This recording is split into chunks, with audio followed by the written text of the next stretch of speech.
Have you ever noticed what happens when you tell everyone about a big project? That rush of excitement you feel while talking about it. It almost feels as if you've already achieved it, doesn't it? But then, the next day, when it's time to sweat, that energy is gone. Once upon a time, in the heart of Athens, lived a young man named Talos. He was strong, fast, and possessed a grace that few could match. But Talos had a flaw. His tongue was faster than his legs. Every morning he arrived at the gymnasium and announced his greatness. "Today I will run 10 stadia without stopping." The people around him would clap. "Today I will lift that boulder that no man has ever moved." His friends would admire him. He fed on the applause of the crowds before even lifting a single weight. He would win against his friends, and they admired him. The day of the local games arrived.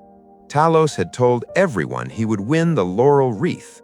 But as the race began, his legs felt like lead. The fire that should have burned in his lungs had already been spent in the marketplace.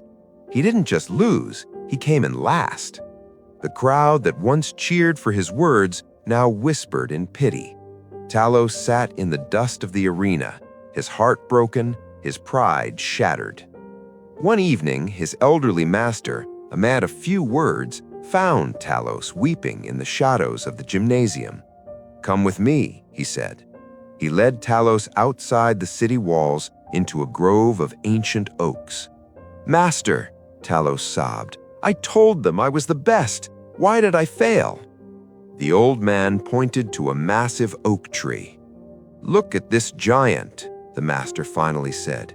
"Do you think it announced to the forest how tall it would become? Do you think it asked permission from the sun or applause from the wind before it grew?"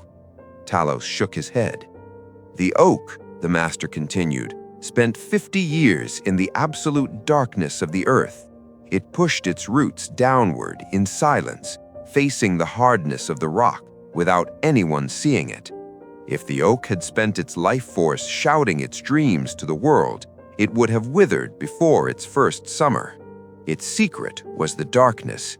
Its power was the silence." The master placed a hand on his shoulder. "Every time you speak of your plans, you steal energy from your work. Your brain tastes success before you face the pain. When you announce a goal, your spirit drifts away like smoke. But when you keep it secret, it becomes dense, like molten bronze." Talos understood. For a whole year, he vanished from the social circles of Athens. He didn't boast, he didn't promise, he worked in the dead of night, in the cold silence of the gymnasium. When people asked if he would compete again, he simply bowed his head and continued to sweat. He was building his roots in the dark soil of effort. A year later, the great games returned. No one expected anything from Talos. He walked to the starting line without a word. When the signal sounded, he didn't just run, he exploded.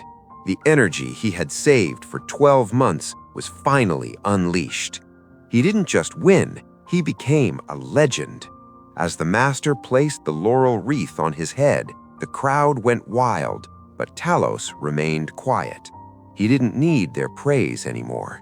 He had found something deeper, the quiet satisfaction of a goal achieved through silence. How many dreams have you shared too early, only to watch them fade? Stop being vapor, become bronze. Let your work grow in the dark. The world does not need to know your plans. It needs to see your monuments. If you are ready to work in the shadows, comment bronze. Subscribe for more lessons from the gymnasium. Thank you for listening.